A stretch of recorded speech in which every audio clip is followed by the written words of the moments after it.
Hey everybody, it's Ron, and I want to tell you a story about business and how that story changed everything.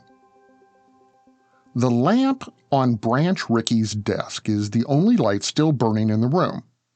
It's late in Ann Arbor, and most of the University of Michigan campus has already gone quiet for the night. Rickey is still awake, though, leaning over a stack of law books and trying to finish another chapter before morning classes begin. Law school alone would have been enough for most students, but Rickey isn't only a law student. Tomorrow, he'll be back on the baseball field coaching the Michigan team, and in between those responsibilities, he's still trying to keep a professional playing career alive. His schedule is a constant cycle of lectures, practices, and train rides, and the only way he manages it all is by treating every hour like it matters. What Rickey doesn't know yet is that these years are quietly shaping the way he will see baseball for the rest of his life. Law school trains him to think about systems, about incentives, about the way rules quietly shape behavior. If you understand the structure of something well enough, you can sometimes change the outcome. But the lesson that will stay with him longest didn't actually happen in a classroom. A few years earlier, while Branch was coaching at Ohio Wesleyan University, his team traveled to South Bend for a game. One of his players was a black catcher named Charles Thomas. When the team arrived at the hotel, the clerk refused to give Thomas a room. Rickey found him later that night sitting on the edge of a bed in another hotel, rubbing his hands together over and over, repeating the words that Branch Rickey would remember decades later. If I could only make these hands white. That moment never left him. As Rickey moved deeper into baseball's business side in the years that followed, he began to see something that the rest of the sport seemed determined to ignore. Major League Baseball had built an entire system around a rule that excluded an enormous pool of talent, while the Negro Leagues were proving that those players could draw crowds and win games. To Rickey, that didn't just look unfair. It looked inefficient. And eventually, he decided to test that idea. But how did a law student juggling classes, coaching, and playing baseball become the executive who reshaped the economics of sports? What inefficiency did he discover hiding in plain sight? And how did that discovery lead to one of the most consequential days in baseball history on April 15th, 1947.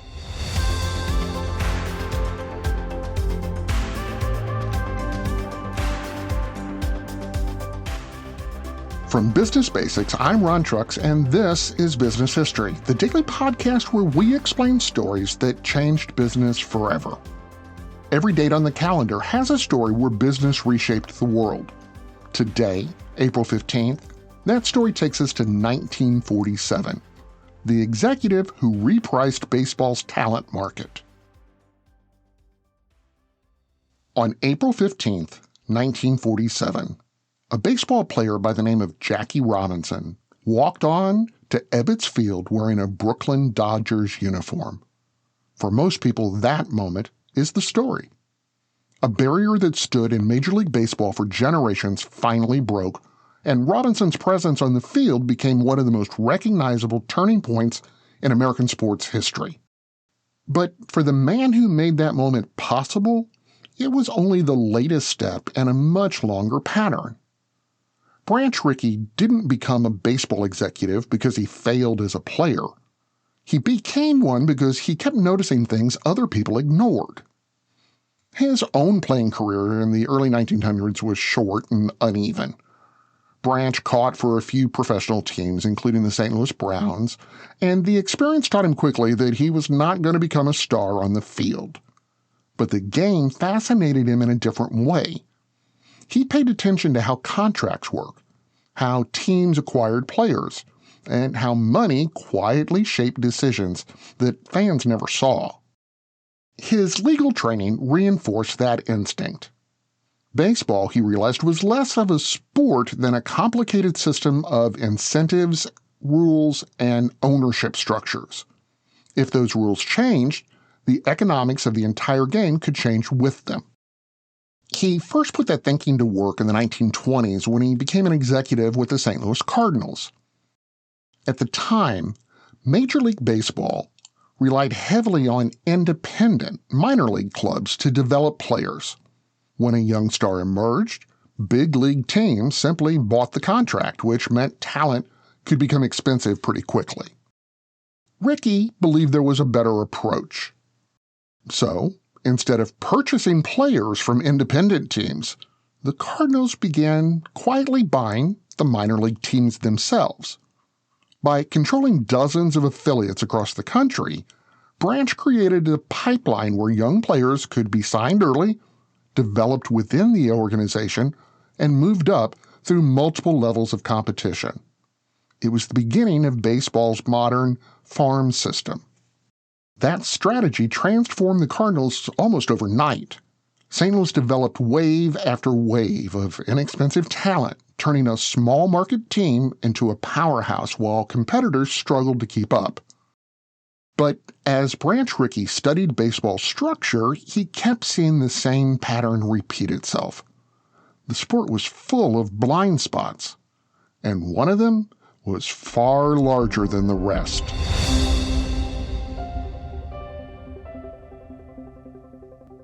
Retirement can be scary, but only if you're not prepared. That's why AARP created thisispretirement.org. Because unless you've already retired, you're in pretirement, and you still have time to plan. Learn about retirement savings options, potential tax breaks, and how you can build savings over time. Visit thisispretirement.org for free resources to help you customize your action plan and feel the retirement fear disappear. Brought to you by AARP and the Ad Council.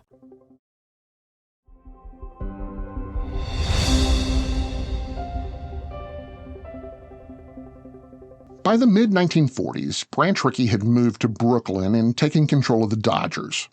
He was already known throughout baseball as one of the most inventive executives in the game, but the idea forming in his mind now was far more controversial than building a farm system.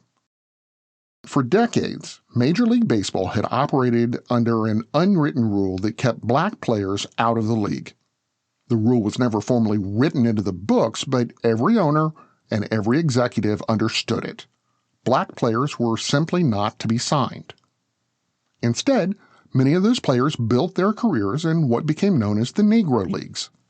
These were independent professional baseball leagues made up of black teams across the United States.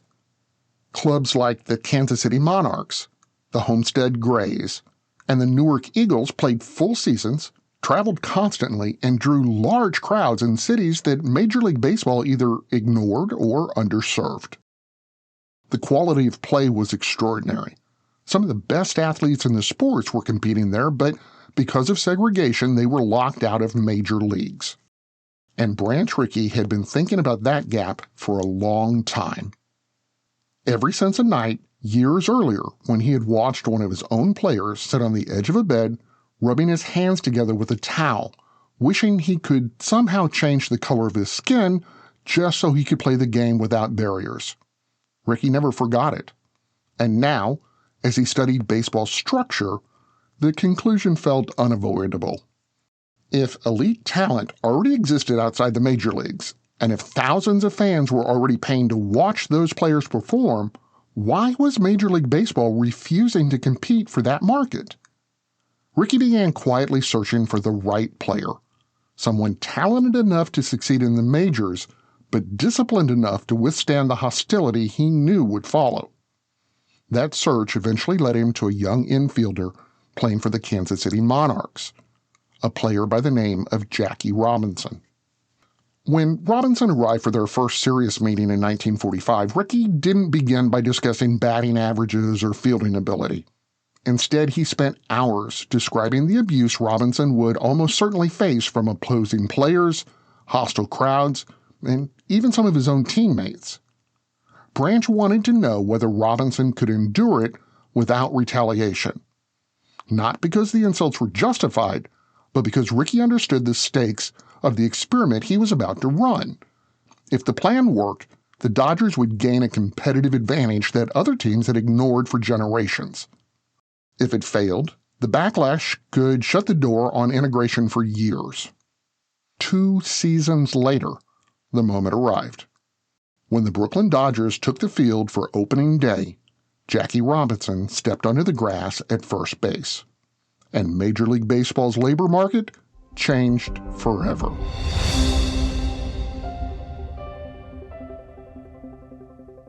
You wanted to be cool, which led you to smoking, which led to a pack a day. Then you met that special someone, which led to starting a life with them, which led to wanting to live longer, which led to quitting. Then you heard you may be at risk for lung cancer, which led you to getting a low-dose CT scan. If you smoked, get scanned. Talk to your doctor and learn more at savedbythescan.org. Brought to you by the American Lung Association and the Ad Council. There's danger out there. It lurks on highways and quiet neighborhood streets. It's more likely to kill you than a shark and more terrifying than the biggest snake. Distracted driving claims lives every day. Every notification, swipe, social post, video, or selfie while driving risks your life. So while you might think public speaking or the zombie apocalypse is scary, what's really terrifying and even deadly is distracted driving. Eyes forward, don't drive distracted. Brought to you by NHTSA and the Ad Council.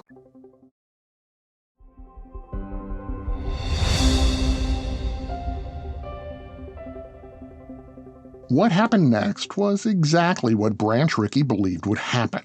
Fans showed up. In Brooklyn, attendance surged as the Dodgers became one of the most talked about teams in baseball. Robinson's presence drew enormous media attention, and wherever the Dodgers traveled that season, ballparks filled with spectators who wanted to see the moment for themselves. Some came to cheer, some came to protest, but either way, they bought tickets. For Rickey, the reaction confirmed something he had suspected for years. Major League Baseball had spent decades ignoring both an extraordinary pool of talent and a massive audience that was eager to watch that talent play on the biggest stage. The competitive effects appeared quickly as well. Robinson was not just symbolic, he was an exceptional player, winning Rookie of the Year in 1947, while helping push the Dodgers towards the National League pennant.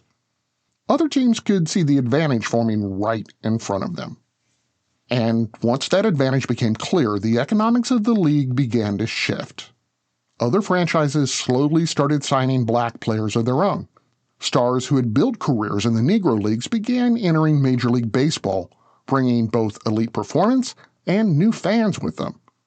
The color barrier that had defined the sport for generations began to erode, not just because attitudes were changing, but because the competitive and financial incentives were becoming impossible to ignore. In many ways, it followed the same pattern Rickey had created years earlier with the Cardinals' farm system. He had looked at the way baseball operated, identified a structural inefficiency, and redesigned the system to take advantage of it before anyone else did. The difference this time was the scale of the change. Because when Jackie Robinson took the field for the Brooklyn Dodgers, it wasn't just a historic moment in sports. It was the visible result of decades of thinking by a man who had spent his career asking one simple question. What part of this system isn't working the way it should? And on April 15, 1947, Branch Rickey's answer finally stepped onto the field when Jackie Robinson took first base.